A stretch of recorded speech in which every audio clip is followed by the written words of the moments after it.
getting me in here today.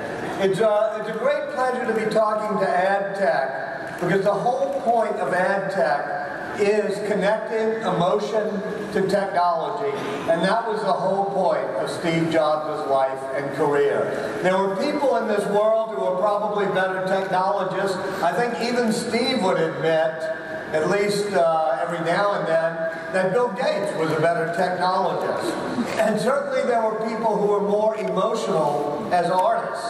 And Steve would say Bob Dylan fits into that category. But nobody of our day and generation was able to connect emotion to technology, to connect art to engineering the way Steve Jobs did. I think that was the secret to success, and that's what he created at Apple Computer. Part and parcel of his genius. It was part of his passion, and it was part of his perfectionism. So this notion of connecting emotion to technology is something I had seen in Jobs for many, many years. By 2009, his wife mentions to me, if you're going to ever do a book on Steve, you better do it now. But could also connect it to practical engineering.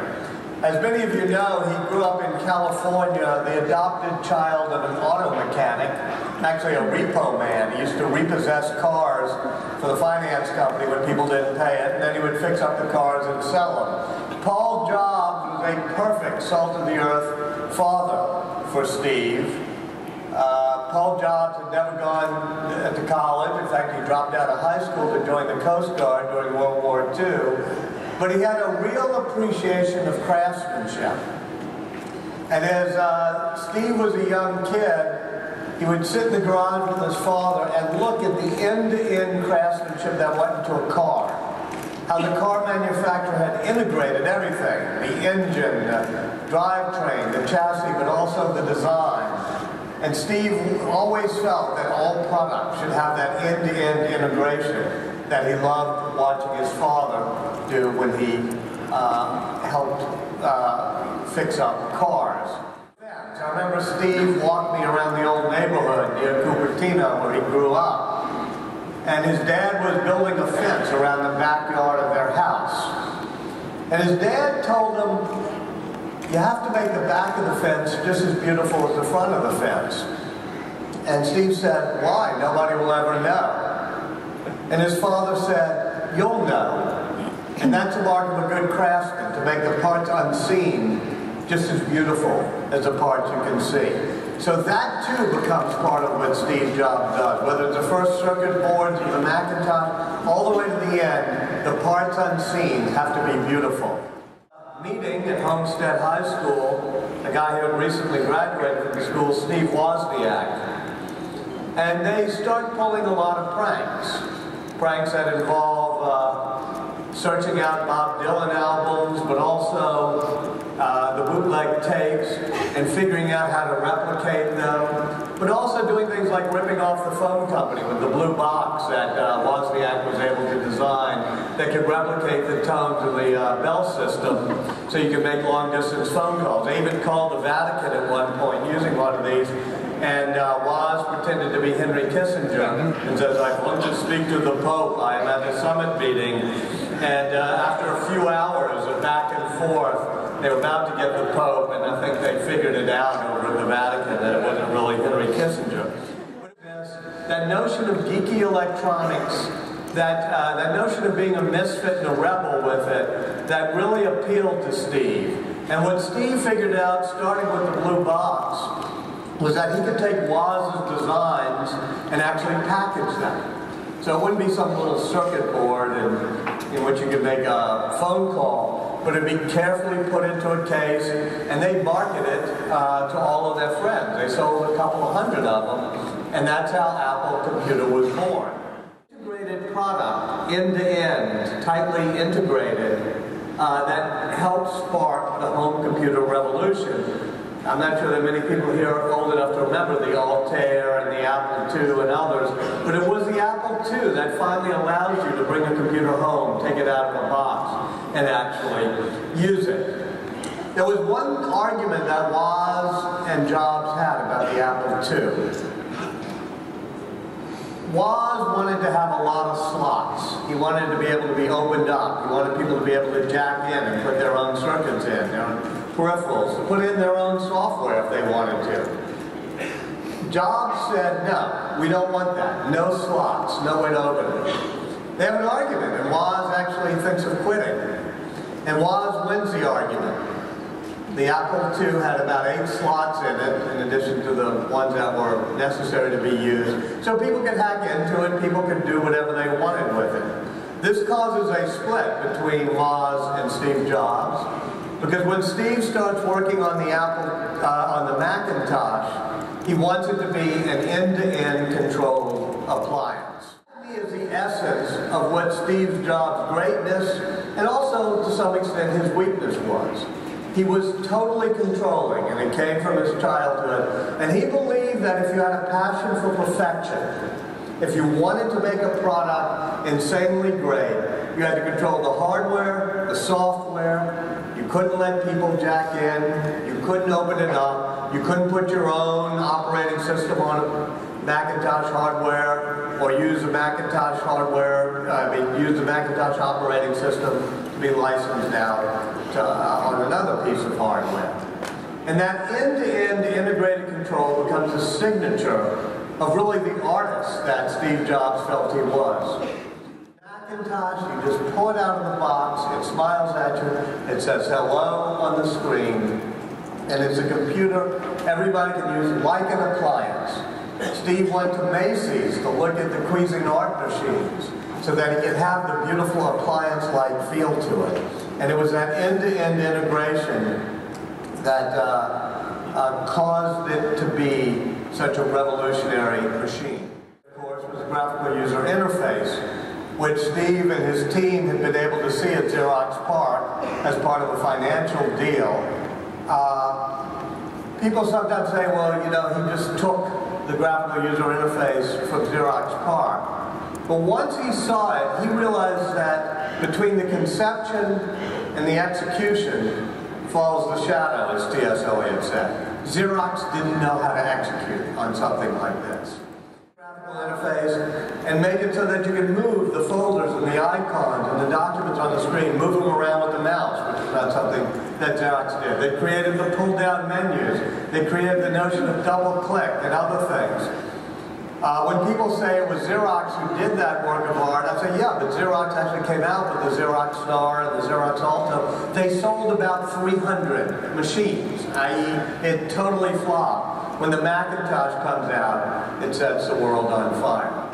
Steve has what we used to call when we were doing physics and astronomy, a twin in the binary star system of the digital revolution. A binary star system is with 2 stars, they have their orbits linked a little bit because they each have a gravitational pull on the other. So you have 2 guys born in 1955 who dropped out of college. Bill Gates, Steve Jobs. They start circling each other. Bill Gates, one of the first things he and Microsoft did was create the spreadsheet program, the word processing program for the original Apple II and then for the Macintosh. But Steve is always afraid that Bill Gates is going to steal the graphical user interface that they're working on for the Macintosh, and indeed, it happens. Steve gets furious when he realizes that Bill Gates is creating Windows and using the same, point-and-click icon system. A very famous exchange between them when Steve drags Bill down from Seattle and says, how can you do this? You're ripping us off.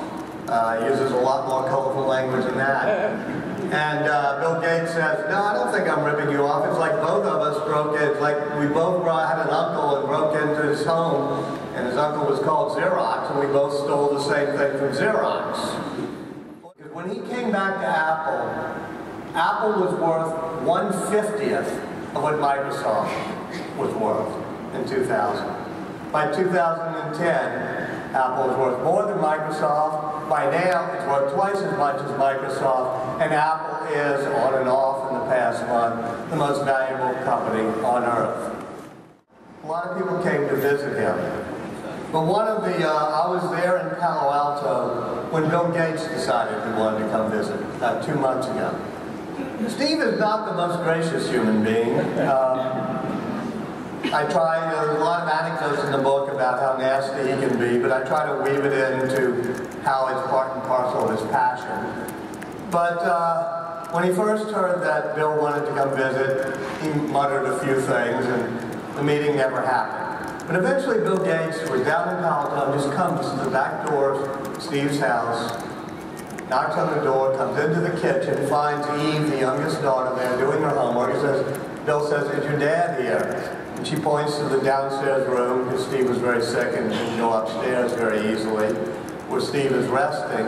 And they speak for 3.5 hours about the different approaches they took in the digital age, including the fact that computers and technology has transformed almost every industry in this country, from journalism to medicine to law, but hadn't yet transformed education. And the schools have not fully figured out how to be different than they were 400 years ago when somebody invented the notion of putting a teacher in front of a classroom. And they talk about all the future things that could happen with the technology. And finally, Bill Gates, who's a very gracious gentleman, says to Steve, "You know, I never thought that the end-to-end integrated model could work. But you proved it could work. You proved that integrating hardware, software, content into one appliance-like system could actually work." I thought that was very gracious. And Steve, who definitely is not always that gracious, said, "Well, you know, Bill, you proved your model could work as well. There's room for both models." This is as Steve is furious at Android for sort of replicating what happened, with Microsoft in the 1980s, i.e. taking the look and feel of an Apple product and licensing it around promiscuously. But Steve says, you proved that that open model of open licensing and different competing hardware manufacturers using the software, you proved that could also work. To my book, when I heard it from both sides. But the good thing about the digital age is everybody in it's a bit quirky. So when I talked to Bill Gates about that scene, he said, well, there was one thing I didn't tell Steve. I said that the end-to-end integrated model worked, but I think it only works if you have a Steve Jobs there. Somebody with a total passion for absolute control, wants end-to-end control, and is going to micromanage every bit of it until he gets it. I thought, well, that's sort of a backhanded compliment. So when I saw Steve later, the next day, I said, here's what Bill said. It could only work if you were in charge. And Steve looks at me and says, what an asshole. And I said, but Steve, you told him that his model also worked. And he looked at me and said, yeah, it also works. But it only works if you don't care about making crappy products. So anyway, the book ends the way it should, with not everything tightly wrapped up, with Android still competing with Apple operating systems, with these two different types of approaches out there, which I think does allow the passion and perfection of a Steve Jobs to do what he does best, but also 1,000 inventors to find 1,000 ways to use open systems and do what they do best. And so for me, that connection of creativity to technology can happen in many different ways. My book is a paean to Steve Jobs' genius, but I also know he has flaws, and I say this isn't a how-to book for how the digital age should run. This is just a biography of one guy, and you can learn a lot of lessons from it, good and bad. Thank you all.